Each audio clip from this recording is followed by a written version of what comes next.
కొంచెం చచ్చిపోండి మావయ్య గారు. చచ్చిపోనా? ఇప్పుడే చచ్చిపోండి. చచ్చిపోనన్నా, మీకు తెలియకుండానే మీ ప్రాణం పోయేలా చేస్తామండి.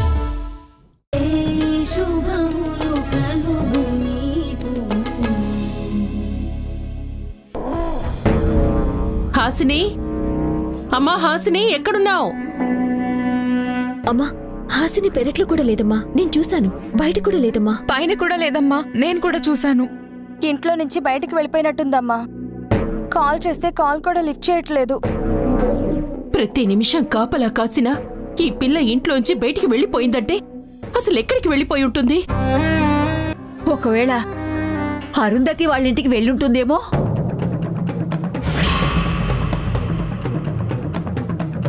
మనం దాన్ని అత్తారింటికి పంపించేయాలని అన్ని రకాల ప్రయత్నాలు చేస్తున్నాం.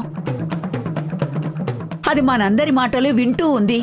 అందరి మనసుల్లో దాని గురించి ఆలోచన ఉందని, అందరి మాటలు అత్తారింటి వైపే దారి చూపిస్తున్నాయని దానికి అర్థమైపోయి ఉంటుందేమో. అందుకే అక్కడికి వెళ్ళుంటుందేమో.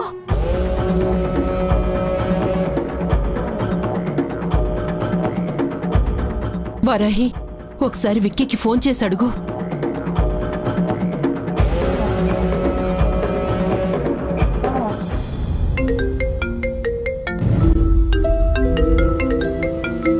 అమ్మా, ఇదిగో ఫోను వాళ్ళ దగ్గర నుంచే.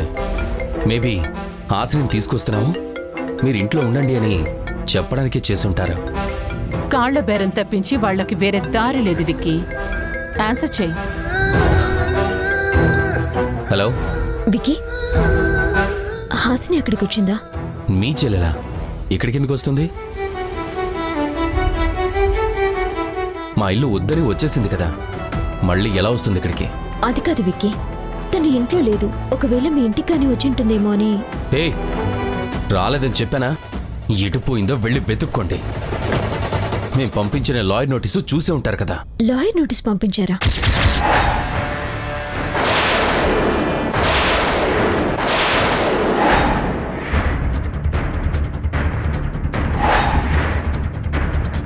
ఎప్పుడు? మార్నింగే పంపాం. ఆ నోటీస్ చదివి ఏ సూసైడ్ చేసుకోవడానికో వెళ్ళిపోయి ఉంటుంది. లేదు, నా చెల్లి అలాంటి పిచ్చి పనులు చేయదు. నీ చెల్లి ఏం చేస్తే మాకెందుకు? మళ్ళీ ఫోన్ చేయకు, కట్ చేయి.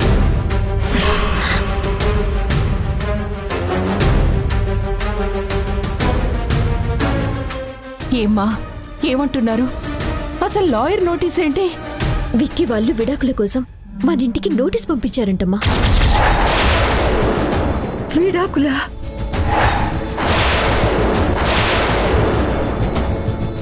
వాళ్ళు పంపించేశారు సరే, అసలు హాసిని అక్కడికి వచ్చిందని చెప్పాడా? లేదంటమ్మమ్మా, హాసిని అక్కడికి రాలేదని చెప్తున్నాడు. అయ్యో, మరెక్కడికి వెళ్ళింది? అమ్మా హాసిని, ఎక్కడికి వెళ్ళిపోయావే? ఏమైపోయావే? అయ్యో నా తల్లి, ఎక్కడున్నావమ్మా? గెలుపులేని సమరం జరుపుతోంది సమయం, ముగించేదెలాయ్ రణం. మధురమైన గాయం మరిచిపోదు హృదయం, ఇలా ఎంత కాలం భరించాలి ప్రాణం. మొగుణ్ణి వదిలేసిన ఆడదాన్ని జనం ఏమంటారో మీ అమ్మని అడుగు, బాగా చెప్తుంది.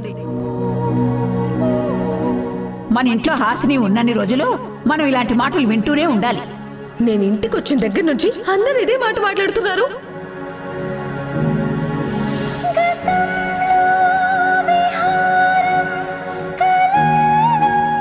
మగాడు ఆడదాన్ని వదిలేసిన, ఆడది మగాడిని వదిలేసి వచ్చేసిన ఆ ఆడపిల్లని మొగుడు వదిలేసిన ఆడదిగానే చూస్తారు అందరూ.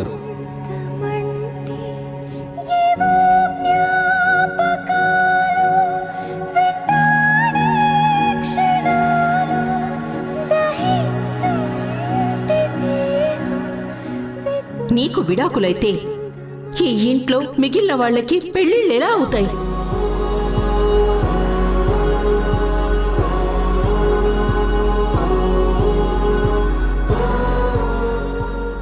బతుకు రాతని ఒక మగాడు చెడ రాశాడు.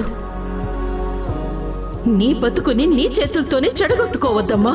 పడి లేచే కడలిని అడిగావా తెలుసా తనకైనా తన కల్లోలం. ఇన్నేళ్లుగా నేను నా కోపాన్ని బాధని తీర్చుకోలేకపోయాను విక్కీ. కానీ ఇప్పుడు నీ వల్ల కృష్ణమ్మ మీద నాకున్న కోపం కొంత తీరుతుంది. అప్పట్లో ఎంతో చక్కగా ఉన్న మా కుటుంబం కృష్ణమ్మ వల్లే ముక్కలైపోయింది. ఇప్పుడు అదే కృష్ణమ్మ కుటుంబం మనశ్శాంతి కోల్పోయి చల్లా చెదురవుతోంది. ఇదంతా నీ వల్లే విక్కీ. కుటుంబ బాధ్యత కొడుకు తీసుకుంటాడు అంటారు. నా కొడుకు నా బాధని తీసేస్తున్నాడు. ఐఎమ్ సో హ్యాపీ నాన్న. అమ్మా, నిన్ను సంతోషంగా ఉంచడం కోసం నేనేమైనా చేస్తానమ్మా.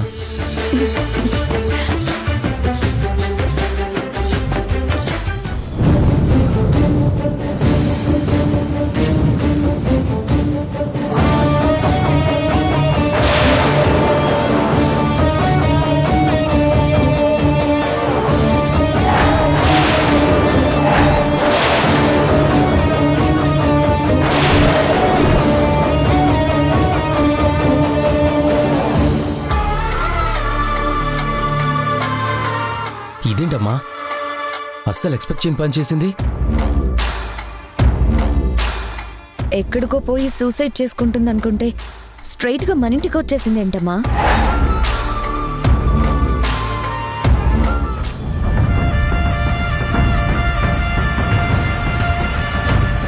మీ మధ్య నేను ఉండకూడదు, ఉండలేను.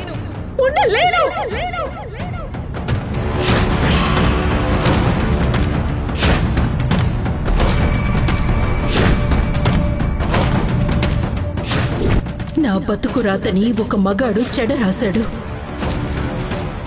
నీ బతుకుని నీ చేతులతోనే చెడగొట్టుకోవద్దమ్మా. పదండి చెప్తాను.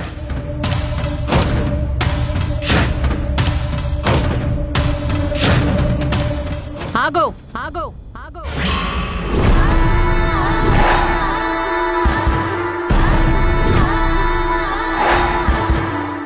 ఎందుకొచ్చావు? హే, అడుగుతుంటే ఆన్సర్ చెప్పవేంటి? వీళ్ళు మహా మొండోళ్ళు విక్కీ. మామూలుగా అడిగితే ఆన్సర్ రాదు. ఏయ్, నీకిక్కడేం పని? పో బయటికి. ఇది నా ఇల్లు, నేనిక్కడే ఉండాలి. ఉంటాను.